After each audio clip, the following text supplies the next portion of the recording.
Il semble que la batterie. Ah, super. Alors, on va tourner dans les Philippiens. Philippiens 2 ce matin. Donc, je vous invite à tourner dans vos Bibles en Philippiens 2, 1 à 10.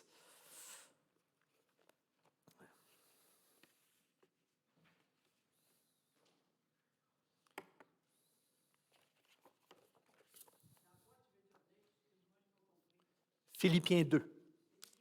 Oui. Versets 1 à 10.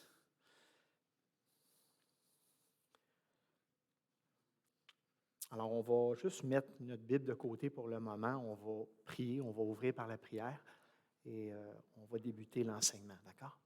Courbons-nous, prions.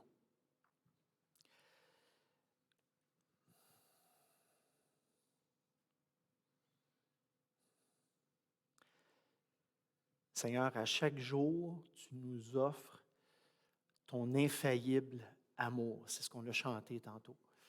Un amour dont on n'est pas digne, mais un amour qui n'a pas de limite. Tu es venu nous chercher là où on était. Et on veut te remercier, Seigneur. Merci d'avoir jeté les regards sur nous alors qu'on ne te cherchait pas, alors qu'on ne voulait pas de toi.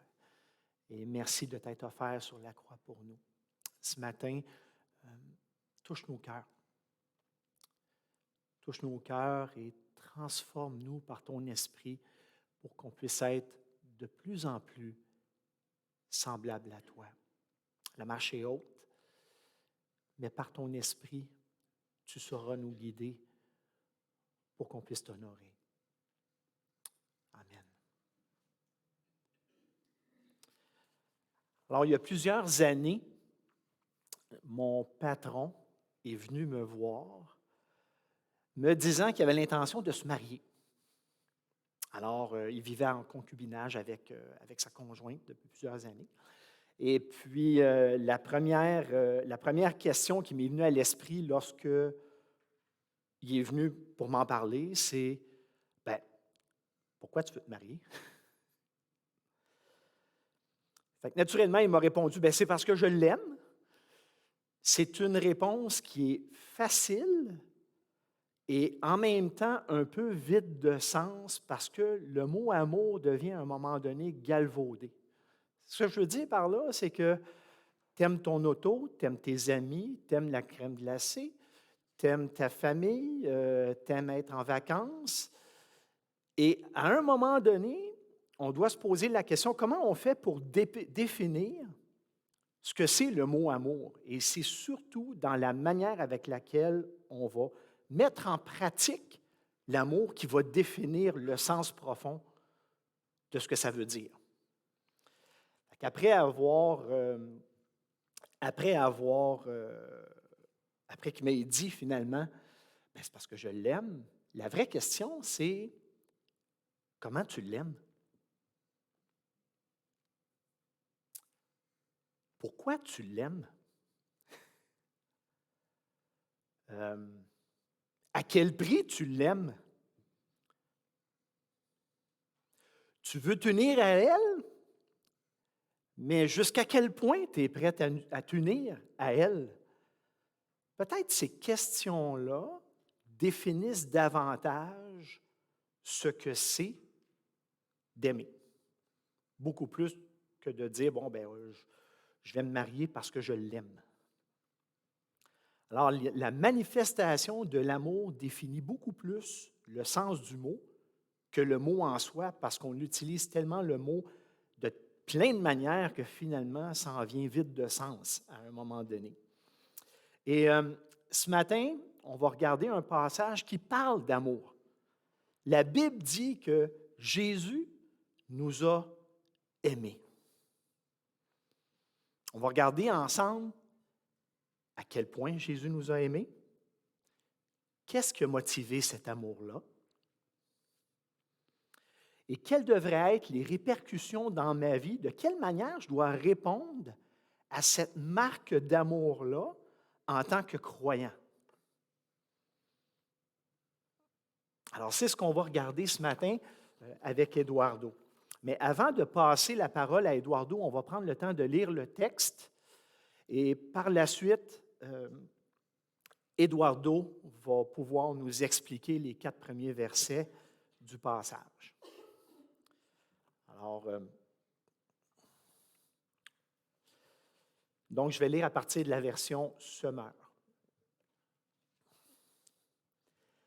N'avez-vous pas trouvé en Christ un réconfort, dans l'amour un encouragement par l'Esprit, une communion entre vous? N'avez-vous pas de l'affection et de la bonté les uns pour les autres? Rendez donc ma joie complète. Tendez à vivre en accord les uns avec les autres, et pour cela, ayez le même amour, une même pensée, et tendez au même but. Ne faites donc rien par esprit de rivalité ou par un vain désir de vous mettre en avant. Au contraire, par humilité, considérez les autres comme plus importants que vous-même et que chacun regarde non ses propres qualités, mais celles des autres. Tendez à vivre ainsi entre vous, car c'est ce qui convient quand on est unis à Jésus-Christ.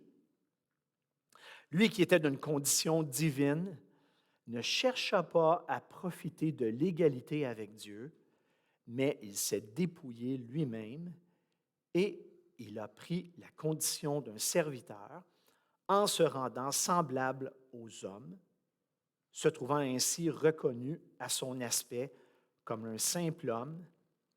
Il s'abaissa lui-même en devenant obéissant jusqu'à subir la mort, oui, la mort de la croix. C'est pourquoi Dieu l'a élevé à la plus haute place.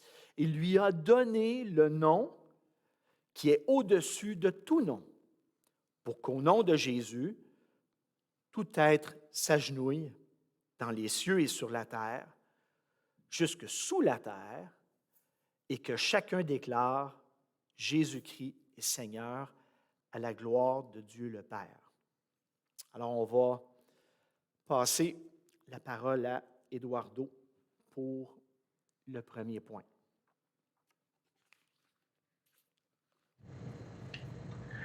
Bonjour, chers frères et sœurs de l'Église de Jésus. Merci, Vincent. Au début de ce chapitre qui nous parle du merveilleux amour du Christ, l'apôtre Paul encouragera les croyants philippiens à vivre dans l'unité, comme les Philippiens se sont également encouragés à vivre dans l'unité. Mais la première question, c'est pourquoi devrions-nous être unis?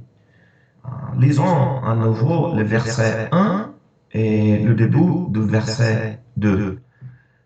N'avez-vous pas trouvé en Christ un réconfort, de l'amour, un encouragement, par l'Esprit, une communion entre vous? N'avez-vous pas de l'affection et de la bonté les uns pour les autres? Rendez donc ma joie complète. Tendez à vivre en accord les uns avec les autres. Paul développe un raisonnement logique amenant les Philippiens à réfléchir pour leur demander de chercher à vivre en accord les uns avec les autres, à vivre dans l'unité. Et pour l'apôtre Paul, la première raison de notre unité est en Christ. En lui, on trouve un réconfort. Dans son amour, nous avons un encouragement. Par l'Esprit qui vit en nous, nous avons une communion entre nous. Cela signifie d'abord que notre union ne vient pas de nous-mêmes. Cette unité est le résultat de l'action du Seigneur dans nos vies et doit être recherchée par chacun de nous en raison de la reconnaissance de tout ce que Dieu a fait et fait pour nous. La deuxième raison de notre unité est l'affection et la bonté que nous avons les uns pour les autres. Jésus a dit que le deuxième commandement semblable au commandement d'aimer Dieu et d'aimer notre prochain. De plus, en Jean chapitre 4, nous met au défi de nous aimer les uns les autres parce que l'amour vient de Dieu. Qui n'aime pas n'a pas connu Dieu, car Dieu est amour. Donc, si nous avons de l'affection et de la bonté les uns pour les autres, efforçons-nous de vivre en harmonie les uns avec les autres. Nous sommes frères, alors vivons dans l'unité. Mais ce n'est pas une unité superficielle. Ce n'est pas une apparente harmonie. Le texte biblique parle d'une unité profonde. Le verset 2 continue. Philippiens chapitre 2, le verset 2 continue, on dit et pour cela, ayez le même amour, une même pensée et tendez au même but. Ce n'est pas une unité simple et superficielle, c'est une unité profonde. Le texte dit ayez le même amour, une même pensée et tendez au même but. C'est une unité si forte et profonde qu'elle semble impossible, presque inaccessible. Chacun de nous a ses propres opinions sur tout. C'est normal. Et comment pouvons-nous avoir la même pensée? Ici, au Brésil, par exemple, je ne sais pas comment c'est là-bas au Québec, mais ici, nous vivons comme un pays divisé depuis de nombreuses années. Même la famille a été divisée sur des discours politiques opposés et radicaux. Même le vaccin est devenu une cause de discorde. Ce genre de confusion dans la société ne peut pas affecter la communion et l'unité du peuple de Dieu. Nous pouvons être en désaccord sur beaucoup de choses. Comme je dis, c'est normal. Cependant, des opinions différentes ne peuvent pas nous diviser. Mais l'apôtre Paul parle d'avoir la même pensée. Et je pensais, qu'est-ce que cela signifie? L'idée d'avoir une même pensée est liée au reste du verset. Nous devons avoir une même pensée et un même but. L'expression d'une même pensée et d'un même but souligne le besoin qu'en tant qu'Église, en tant que peuple de Dieu, nous devons avoir un objectif commun dans notre vie commune.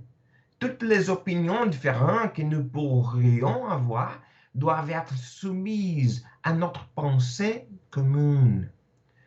Ma priorité doit être l'unité du corps, pas mes pensées.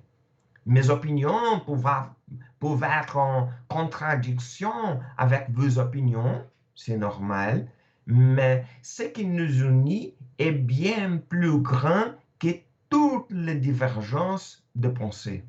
C'est difficile. Il est normal de craindre que nos opinions soient soumises aux opinions des autres, peut-être à cause du risque de nous soumettre à des personnes abusives et autoritaires. Mais l'idéal biblique pour notre unité est encore sain, où chacun se soumet à une pensée commune et au bien commun. Pas des frères et sœurs abusifs. C'est le chemin que Dieu nous invite à prendre, ayant confiance que Dieu sait ce qui est le meilleur pour son Église. Avec foi dans notre vie commune, soumettons nos opinions individuelles à notre pensée commune. Notre unité doit être une cible pour surmonter tout désaccord. Et comment c'est possible? La clé de l'unité, c'est l'humilité. Ou comme le texte le dit, le texte d'une manière très pratique, considérer les autres comme plus importants que nous-mêmes. La clé de l'unité se trouve dans le verset 3. Ne faites donc rien par esprit de rivalité ou par un vain désir de vous mettre en avant. Au contraire, par humilité, considérez les autres comme plus importants que vous-même et que chacun regarde non ses propres qualités, mais celles des autres. Nous vivons dans un monde égoïste. La société enseigne souvent que chacun de nous doit chercher à gagner à tout prix.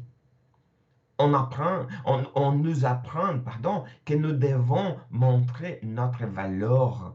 C'est la fausse idée que nous sommes spéciaux devant les autres, que nous devrons être exaltés et honorés.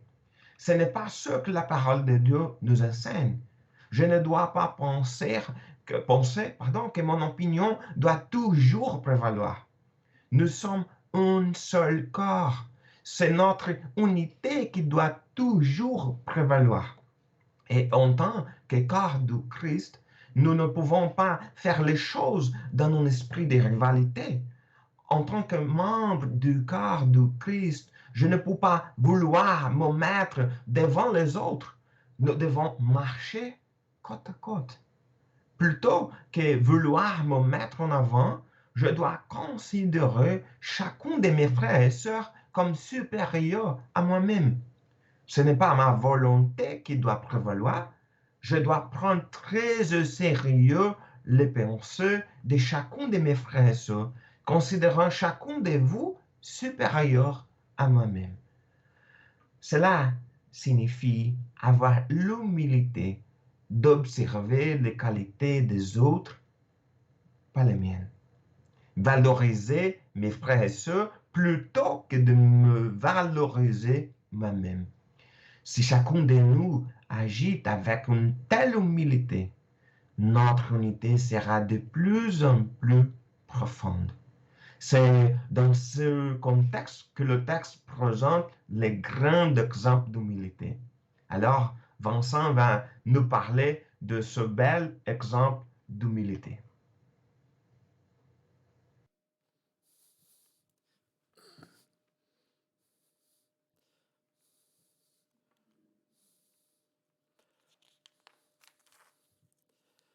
En lisant le texte, je me suis posé la question, est-ce que l'amour peut exister sans humilité? Est-ce qu'on est capable d'aimer sans humilité? Est-ce qu'on est capable d'aimer sans renoncement à notre propre personne? La réponse est non. C'est-à-dire que quelquefois, dans une relation, on trouve notre compte. Ça nous arrange. On est en symbiose, on fonctionne bien ensemble. Et il y a d'autres fois où aimer, ça l'implique de s'oublier. Ça implique de valoriser la personne qu'on aime. Ça implique de renoncer à nos désirs, à nos plaisirs pour s'offrir, se donner à la personne qu'on aime. L'amour ne peut pas exister sans renoncement et sans humilité, le vrai amour. Paul encourage les gens dans l'Épître aux Philippiens à vivre en accord les uns avec les autres. Et le verset 5 fait le lien entre ce qu'Eduardo a mentionné, entre les 4 premiers versets, et ce qui va suivre. C'est le lien d'un hymne qui a été composé, qui va suivre dans les prochains versets, qui raconte à quel point Jésus-Christ est l'exemple parfait de ce que c'est l'amour. Mais le verset 5 dit « Tendez ainsi à vivre entre vous, car c'est ce qui convient lorsqu'on est uni à Jésus-Christ. » C'est-à-dire que si je prétends appartenir au Seigneur, si je prétends lui avoir donné ma vie, si je prétends être uni à lui, bien, la conséquence directe de ça, c'est que je devrais chercher à me comporter comme lui. Si je suis uni à lui, la tendance, la tangente que je dois appliquer dans ma vie, c'est chercher à lui ressembler, à agir comme lui agit. C'est ça, tendre vers quelque chose. C'est appliquer sa volonté à rechercher un but, une intention.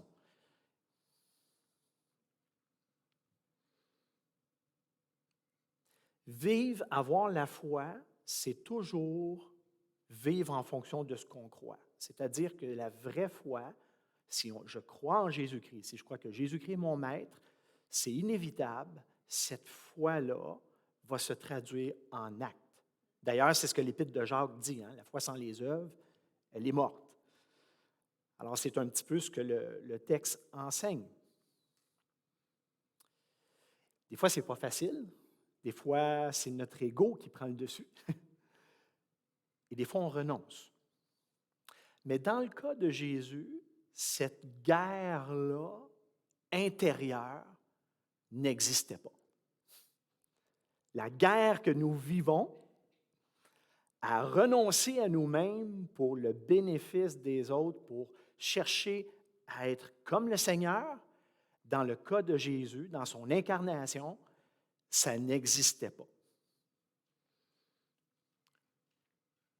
Ce qu'il a dit, ce qu'il a enseigné, il l'a prouvé, il l'a fait. Il n'y avait pas de contradiction. Mais en quoi Jésus a prouvé son amour? De quelle manière il a prouvé son amour? De quelle manière son amour s'est traduit, a été nourri par l'humilité et par le renoncement à lui-même? Bien, la première chose, c'est que l'humilité de Jésus s'est manifestée par son incarnation. Le verset 6 dit, « Lui qui, dès l'origine, était de condition divine, ne chercha pas à profiter de l'égalité avec Dieu. Il est Dieu, il était dans les lieux célestes, il régnait en maître. Pourquoi renoncer à quelque chose de si grand pour prendre la forme d'un homme? Qu'est-ce qui motive quelqu'un qui a tout, qui domine sur l'univers, à prendre la forme d'un homme? Jean 1:1-14 parle de cette divinité-là, du fait que la parole s'est faite chair, elle a habité parmi nous et on ne l'a pas reconnue.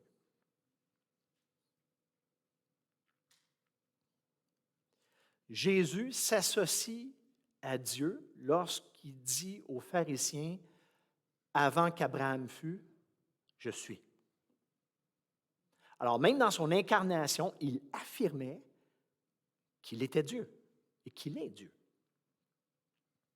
Mais le désir de Dieu a toujours été de vivre au milieu de son peuple. Ce n'est pas le fruit du hasard, le fait que Jésus vienne sur terre. Dieu est en relation avec Adam et Ève avant la chute. Lorsqu'il a libéré son peuple d'Égypte, il a habité avec eux sous forme d'une nuée. Il suivait le peuple. Le tabernacle était le lieu de rencontre entre Dieu et le peuple. Le temple, la construction du temple dans l'Ancien Testament a servi de ce lien-là aussi. Et finalement, Jésus s'est fait homme. Il est venu habiter au milieu de son peuple. Et encore aujourd'hui, c'est le même principe. Dieu nous a laissé son esprit. Il habite l'Église. Il habite dans nos cœurs. Alors, cette incarnation-là n'était pas le fruit du hasard. Mais en même temps, elle marque la grande humilité de Jésus en abandonnant tout ce qu'il est et en prenant notre forme. Parce qu'il est venu, il est né dans une mangeoire d'animaux. Quand on s'arrête à y réfléchir, il a marché parmi nous, Il n'avait absolument rien. Il a utilisé le bateau d'un autre pour voyager, l'âne d'un autre pour rentrer à Jérusalem, enterré dans la tombe d'un autre. Il a été tenté, il a eu faim, il a eu soif, il était fatigué, il a été tourmenté à Gethsémani avant d'être réellement trahi une fois pour toutes. Ému de compassion devant la mort de Lazare, devant la foule qui espérait en lui, il est arrivé nu, il est parti nu comme un humain, pleinement incarné dans le dénuement. Mais Jésus n'a pas uniquement prouvé son humilité dans son incarnation. Ça ne s'est pas arrêté là. Il a été plus loin que ça. C'est-à-dire que s'il aurait pris tout simplement la forme d'un homme, pourquoi il n'aurait pas pu venir tout simplement et dire, écoutez, moi je me suis fait homme, je suis un dignitaire de haut rang. Je suis le Fils de Dieu. Je mérite respect. Parce qu'en réalité, il est Dieu. Mais ce n'est pas la forme qu'il a choisi de prendre. Au travers de l'incarnation, il est allé plus loin que l'incarnation. Il a pris la forme d'un serviteur, pas d'un dignitaire de haut rang, la forme d'un serviteur, d'un esclave. Il a été soumis à son Père. Jean 4, 34 dit « Ce qui me nourrit », et c'est Jésus qui parle, « ce qui me nourrit, c'est d'accomplir la volonté de celui qui m'a envoyé et de mener à bien l'œuvre qu'il m'a confiée. Effacé pour accomplir l'œuvre de son Père. » Jean 6, 38 « Car je suis descendu du ciel, ce n'est pas pour faire ce qui me plaît, mais pour accomplir la volonté de celui qui m'a envoyé. » À Gethsémani, dans le jardin, il demande à Dieu, « Si c'est possible, Père, que cette coupe s'éloigne de moi, s'il faut que je la boive alors que ta volonté soit faite. » L'attitude d'un serviteur, d'un esclave qui sert son maître. Mais l'attitude de service que Jésus a eue ne s'est pas uniquement limitée à Dieu, à faire la volonté de son Père. Il s'est fait le serviteur de tous. Quand on va dans l'Évangile de Matthieu, le chapitre 14, il y a quelque chose d'intéressant qui se passe. Au début du chapitre, Jésus apprend qu'il y a de la famille de décédés. Il apprend que Jean-Baptiste s'est fait décapiter. Je ne peux pas m'imaginer comment je me sentirais d'apprendre ça par rapport à quelqu'un de ma famille. Et il veut se retirer dans le désert pour aller prier. Il cherche à se retirer, mais la foule le suit. Il ne peut pas se retirer.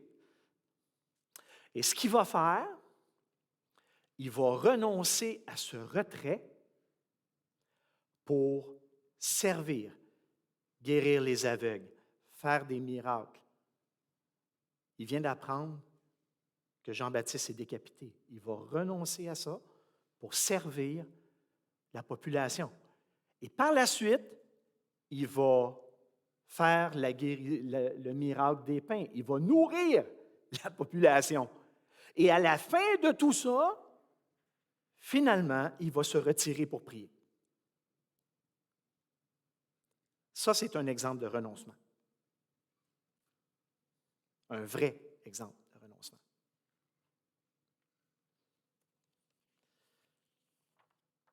Dans Jean 13, le premier verset de Jean 13 dit ceci. C'était juste avant la fête de la Pâque. Jésus savait que son heure était venue, que l'heure était venue pour lui de quitter ce monde et s'en aller auprès de son Père. C'est pourquoi il donna aux siens qu'il aimait et qui était dans le monde une marque suprême de son amour pour eux. On arrête le passage là et puis on se dit, wow, quelle est la marque suprême de l'amour que Jésus peut donner? Une part de royaume? Quelque chose d'une grande valeur? Un siège à droite, comme certains ont demandé, pour régner avec lui à ses côtés? Quelle est cette marque d'amour suprême que Jésus va faire? Il se leva de table pendant le dîner, posa son vêtement et prit une serviette de lin qu'il se noua autour de la taille.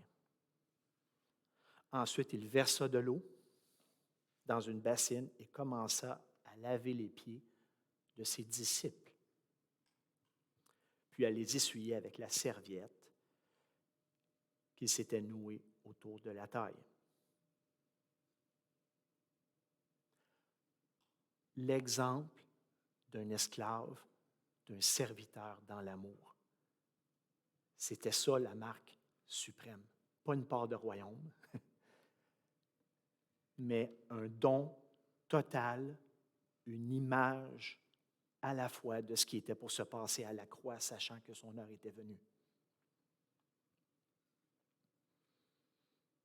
Jésus s'est rendu esclave, serviteur pour ses disciples et pour nous. Mais Jésus n'en reste pas là. Il demande à ses disciples de faire la même chose. C'est un testament qu'il laisse à ses disciples. Vous m'appelez Maître et Seigneur, Jean 13, 13 à 15, et vous avez raison car je le suis. Si donc moi, le Seigneur et le Maître, je vous ai lavé les pieds, vous devez vous aussi vous laver les pieds les uns aux autres. Je viens de vous donner un exemple pour qu'à votre tour, vous agissiez comme j'ai agi envers vous. Est-ce que ce n'est pas la même exhortation que Paul est en train de faire dans Philippiens? Est-ce que ce n'est pas la même image qui sort de la bouche du Maître dans Jean que Paul répète dans l'hymne dans Philippiens 2? Ayez les sentiments que Jésus-Christ avait en renonçant à tout, en considérant les gens comme étant supérieurs à vous-même, dans cette humilité, dans ce renoncement, dans cet abandon-là. Donc Jésus a quitté le trône, il s'est fait homme, il est devenu le serviteur, l'esclave de tous, mais son humilité ne s'est pas arrêtée là, comme si ça ne suffisait pas. Il est allé à la croix. Le maître de l'univers, celui qui règne depuis toute éternité, est allé à la croix. Humilié, abandonné, bafoué.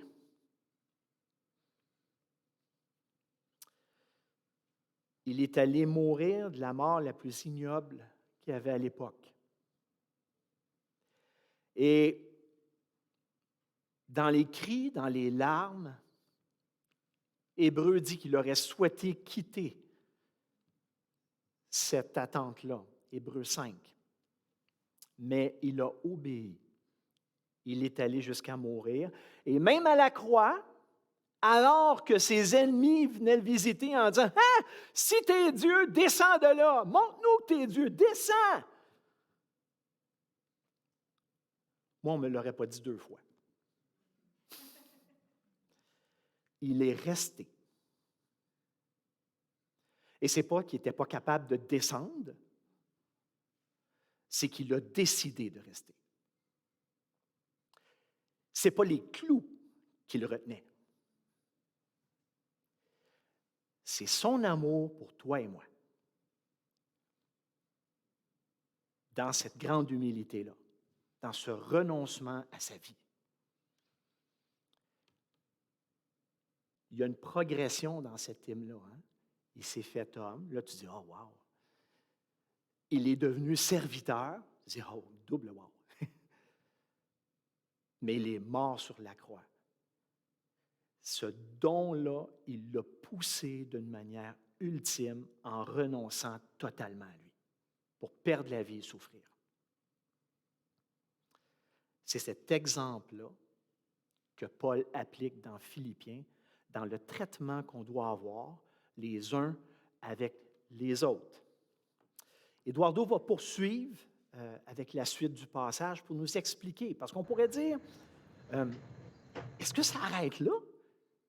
Est-ce que Dieu a été satisfait de ce sacrifice-là? On laisserait mourir un juste comme ça? Eduardo va nous donner la suite du passage. Quel bel exemple d'amour et d'humilité. Mais la mort de Jésus n'est pas la fin de cette histoire.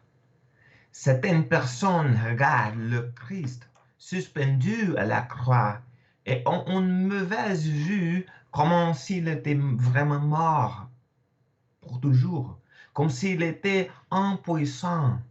Mais l'amour de Christ ne s'arrête pas à la croix. Son amour est un amour victorieux. Jésus a été exalté. Il est exalté et sera exalté pour toujours. Son nom au-dessous de tous les noms. Le verset 9 dit que c'est pourquoi Dieu l'a élevé à la plus haute place et lui a donné le nom qui est au-dessous de tout nom. Dieu l'a exalté au-dessous de tout nom. Ce qui arrivé à Jésus m'a rappelé une parabole que Jésus a racontée. Lisons la parabole trouvée dans Luc, chapitre 14, versets 7 à 11. Luc, chapitre 14, versets 7 à 11. Ayant remarqué comment les invités recherchaient toutes les places d'honneur, il leur dit cette parabole. Si quelqu'un t'invite à un repas de noces, ne va pas t'installer à la place d'honneur. Peut-être y a-t-il parmi les invités un personnage plus important que toi. Et celui qui vous a invité, l'un et l'autre viendra te le dire, c'est lui cette place. Il te faudra alors honteusement gagner la dernière place. Non, quand tu es invité, va au contraire te mettre tout de suite à la dernière place. Alors, quand ton hôte entrera dans la salle, il te dira, mon ami, il y a une place bien meilleure pour toi. Viens t'asseoir plus haut. Ainsi, tu seras honoré devant tous les convives. En effet, celui qui se lève sera abaissé, et celui qui s'abaisse sera élevé. Jésus a enseigné à ses disciples à ne pas s'exalter, car ceux qui se lèvent seront abaissés. Au contraire, il nous a mis au défi de nous abaisser, car ceux qui s'abaissent seront élevés. Il est intéressant de voir comment Jésus-Christ non seulement nous enseigne une attitude d'humilité, mais il la met en pratique. Il est humilié en lavant les pieds des disciples. C'était un travail pour un esclave. Et il est soumis en étant obéissant jusqu'à la mort. Et comme il l'a dit, il s'est humilié et a été élevé au-dessous de tous les noms. Nous sommes chrétiens. Nous suivons le Christ. Nous ne suivons pas seulement un Christ qui est mort, mais celui dont le nom est au-dessous de tous les noms. Par conséquent, dans notre vie, rien ne doit être au-dessous de Jésus. Rien ne peut être plus important que Jésus. Il est sur le trône, élevé dans les cieux, et doit être dans la position la plus élevée dans nos vies. Comme Jésus nous l'enseigne dans Matthieu chapitre 6, verset 33, cherchez premièrement le royaume et la justice de Dieu. Jésus doit toujours être le premier dans nos vies. Le texte continue en nous montrant une autre vérité sur l'exaltation de Jésus. Versets 10 et 11. Pour qu'au nom de Jésus, tout être s'agenouille dans les cieux, sur la terre et jusque sous la terre, et que chacun déclare Jésus-Christ est Seigneur à la gloire de Dieu le Père. Jésus est le Seigneur Tout-Puissant.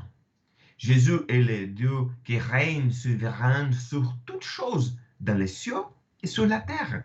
Il règne souverain sur son peuple. Il règne souverain sur ma vie et la vôtre.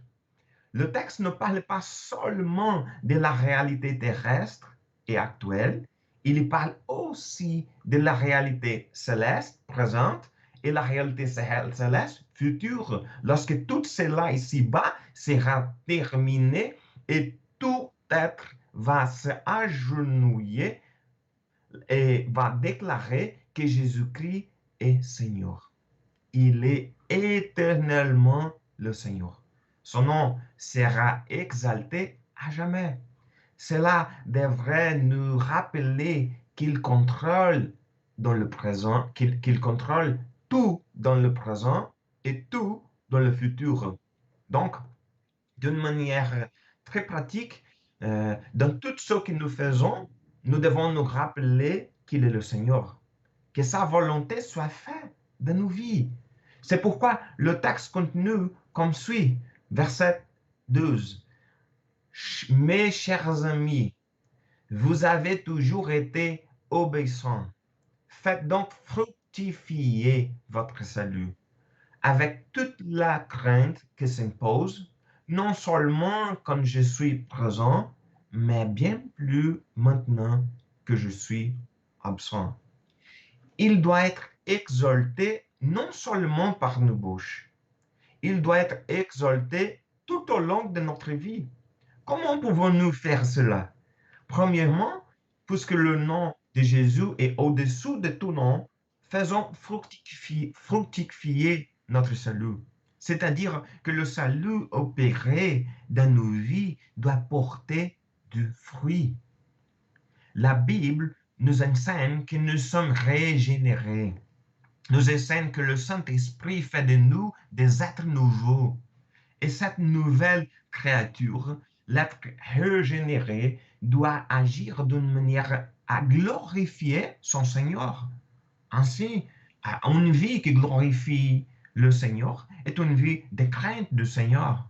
Une vie qui glorifie le Seigneur est une vie qui cherche à porter du fruit. Vivons pour que les gens regardent nos vies et glorifient notre Seigneur. Comme Jésus nous l'enseigne dans Matthieu chapitre 5, verset 16, c'est ainsi que votre lumière doit briller devant tous les hommes pour qu'ils voient le bien que vous faites et qu'ils en attribuent la gloire à votre Père céleste. Que le Christ soit exalté en nous par une vie de crainte du Seigneur. Puissions-nous avoir une vie fructueuse pour la gloire de Dieu. Mais il y a encore une chose très importante que je voudrais souligner. Lorsque nous sommes mis au défi d'aimer comme le Christ, de suivre l'exemple d'humilité du Christ, nous pouvons penser, c'est très difficile, mais je ferai un grand effort et je pourrais suivre son exemple. Mais ce n'est pas vrai. Nous pouvons suivre l'exemple d'amour et d'humilité de Christ grâce à l'action de Dieu dans nos vies. Le verset 13 dit, car c'est Dieu lui-même qui agit en vous pour produire à la fois le vouloir et le faire conformément à son projet bienveillant. Grâce à l'action de Dieu dans nos vies, nous pouvons vivre selon son projet bienveillant. Même la volonté de faire les choses selon sa volonté vient de son action en nous. Oui, nous devons suivre l'exemple de Christ, son exemple d'amour et d'humilité. Cependant, nous ne devrions pas essayer de le faire par notre propre force. C'est lui qui agit en nous. Cherchons avant le Seigneur pour qu'il opère en nous la transformation nécessaire pour avoir une vie qui glorifie Dieu. Que son amour victorieux débarque dans nos vies et qu'ainsi son nom soit exalté en nous. Vincent.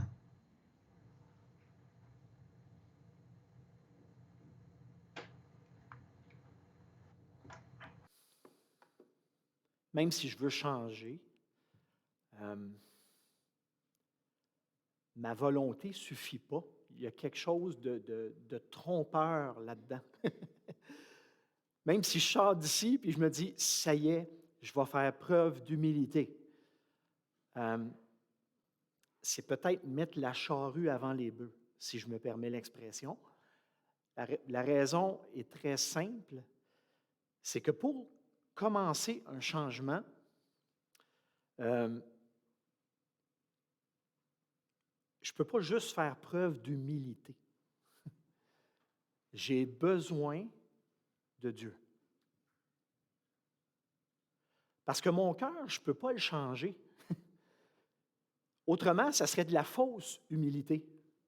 C'est-à-dire que dans mon acte, je ferais preuve d'humilité, mais au fond de mon cœur ne reflèterait pas mes pensées. Et c'est pour ça que nous ne pouvons pas changer. Comme individu, on ne peut pas changer. Ça commence par le fait d'admettre que je ne peux pas changer. Comprendre que par moi-même, j'y arriverai pas. Et dans les Épîtres du Nouveau Testament, il y a toujours une cohabitation entre les deux.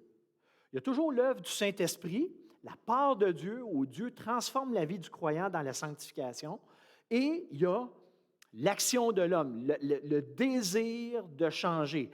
Et les deux vont de pair ensemble. C'est-à-dire que Dieu n'agira pas contre ta volonté, mais à l'effet contraire, il va parler à ton cœur et par son esprit, tu vas avoir la force de changer. Mais sans l'Esprit de Dieu, on ne pourra pas changer. Parce que ce sont des changements qui se font dans le cœur. Je peux gérer ma pensée, je peux comprendre plein de choses, mais ce que j'ai dans le cœur, je ne suis pas capable de le gérer. Donc, la première chose, c'est comprendre, admettre que je ne peux pas changer tout seul. Alors, si je ne peux pas changer tout seul, peut-être il serait temps de me tourner vers celui qui peut me changer. De prendre un temps et de dire au Seigneur, Seigneur, moi je sais ce que tu attends de moi, je l'ai compris, je le lis dans ta parole, mais en même temps, je sais que ce que j'ai dans le cœur, si je pourrais m'arracher le cœur pour enlever le mauvais puis le remplacer par quelque chose de bon, je le ferais, mais je ne suis pas capable. J'ai besoin que tu m'aides. Change ma vie.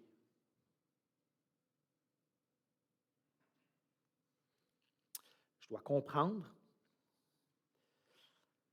je dois prier, après avoir compris, pour que le Seigneur change mes relations, la nature de mes relations, la manière avec laquelle je traite les gens. Et ensuite, je dois réfléchir pour agir. Comme j'ai dit, la volonté et l'œuvre du Saint-Esprit, ça va ensemble. J'ai eu quelques réflexions à faire à l'égard du texte et je me permets de vous les partager. Des réflexions auxquelles je me suis frotté devant l'application du texte. Et sûrement que vous pourrez chacun pour vous-même en ajouter par-dessus ça, parce qu'il y en a beaucoup. Est-ce que dans mes rapports, je considère les gens comme étant importants? Est-ce que je fais une sélection de gens que je considère importants sur ceux que je considère qui ne sont pas importants? Quand je parle à une personne ou quand je parle d'une personne, est-ce que je l'élève? Est-ce que je contribue à ce que cette personne-là soit meilleure?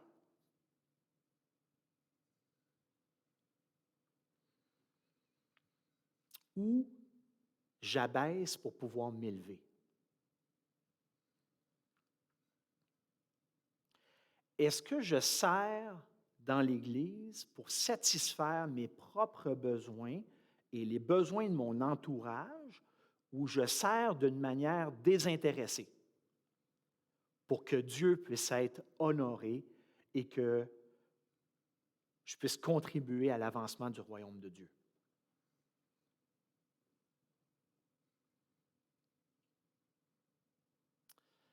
Après réflexion,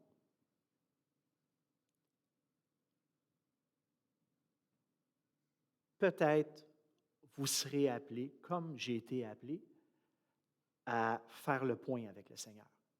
Et c'est tout à fait sain de le faire. Si je veux être appelé fils de Dieu, je dois me comporter comme un fils de la même famille.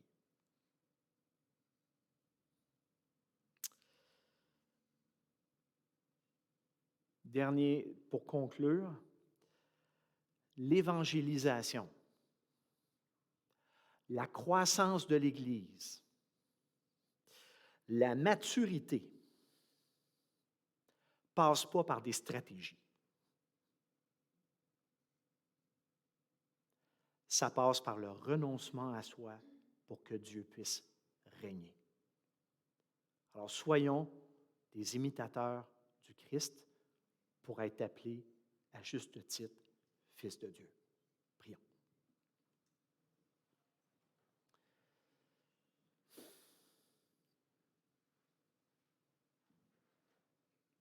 Je l'ai dit au début, Seigneur, dans ma prière, viens remplir nos vies.